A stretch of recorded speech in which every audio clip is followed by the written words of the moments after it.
This channel does not promote any violent, harmful, or illegal activities. All content provided by this channel is meant for an educational purpose only.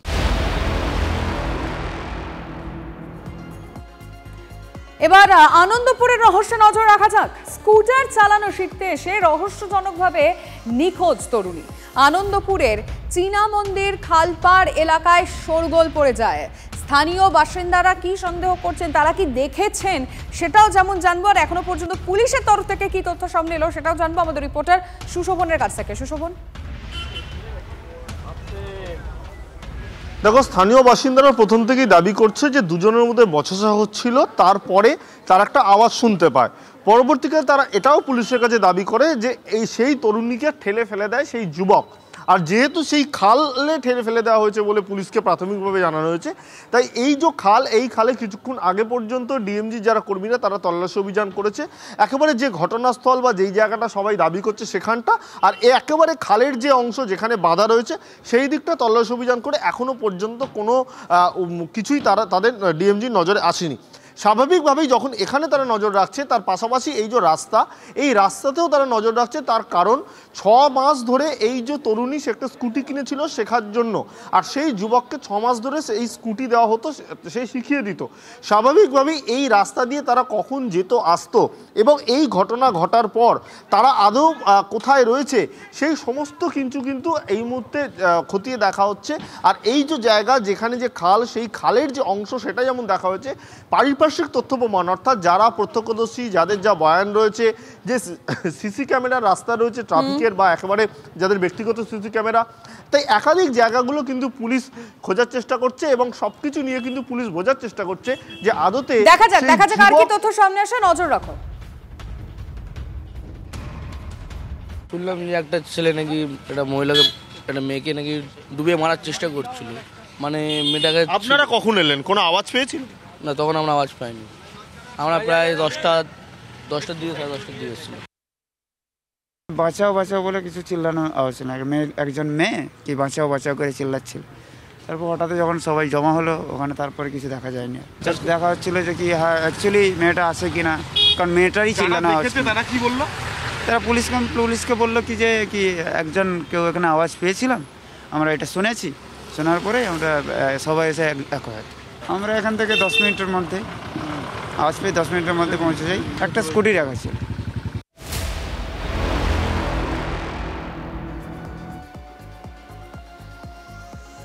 আসছে পরে খবরে।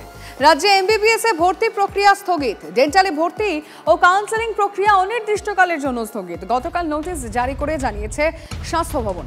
স্বাস্থ্য দপ্তর সূত্রে খবর, OBC সংক্রান্ত মামলায় আইনি জটিলতার কারণে এই ভর্তি প্রক্রিয়া স্থগিত রাখা হয়েছে। পরবর্তী বিজ্ঞপ্তি না বেরোনো অবধি তা বলবৎ থাকবে। ফলে অনিশ্চয়তার মুখে নিট উত্তীর্ণ পড়ুয়াদের ভবিষ্যৎ। স্বাস্থ্য ভবনের সিদ্ধান্তে পড়ুয়া ও অভিভাবকদের মধ্যে বাড়ছে উদ্বেগ। ওবিসি জটে আজকে জয়েন্টের রেজাল্ট। এবার একই চিত্র ডাক্তারির ভর্তিতে। নিয়োগ দুর্নীতিতে প্রশ্নের মুখে আগেই পড়েছে প্রাথমিক শিক্ষা, আর এবার নানা ক্ষেত্রে উচ্চশিক্ষার হালও এক। অন্যান্য রাজ্যে ক্লাস শুরু হয়ে গেছে, পশ্চিমবঙ্গে ক্লাস শুরু হয়ে যায়, এবার অ্যাডমিশন হয়নি এবং মনে রাখবেন পরীক্ষা কিন্তু একই সময়ে হবে।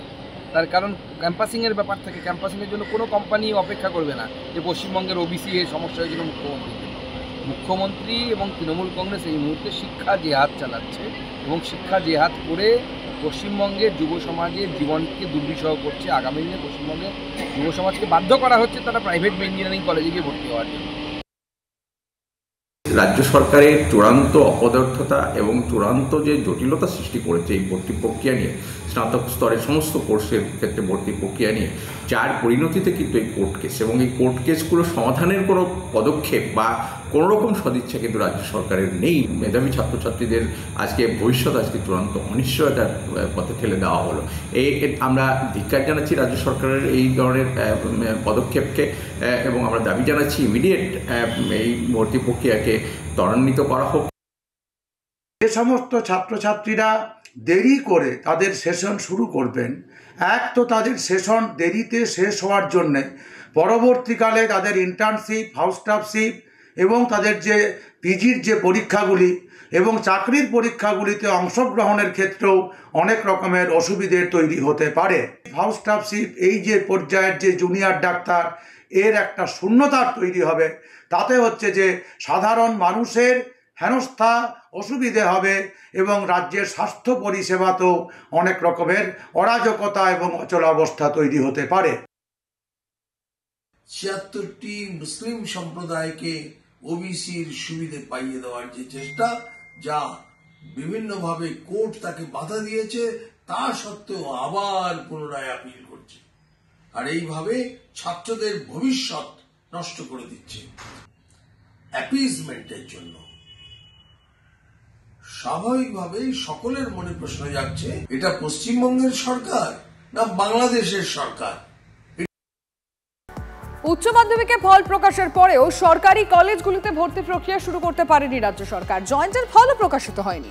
সোমবার রাজভবনে গিয়ে এই নিয়ে নালিশ ঠুকলেন বিরোধী দলনেতা। তার সঙ্গে হয়েছিলেন বিজেপি পরিষদীয় দলের 15 জন সতীর্থ। বিজেপি বিধায়কদের সঙ্গে কলেজে ভর্তি সংক্রান্ত জটিলতা নিয়ে কথা বলেন রাজ্যপাল আনন্দ বোস। তাদের আশ্বাস দেন বিষয়টি নিয়ে রাজ্য সরকার তথা শিক্ষা দফতরের সঙ্গে কথা বলবেন। জয়েন্ট এন্ট্রান্সের রেজাল্ট প্রকাশিত হয়নি।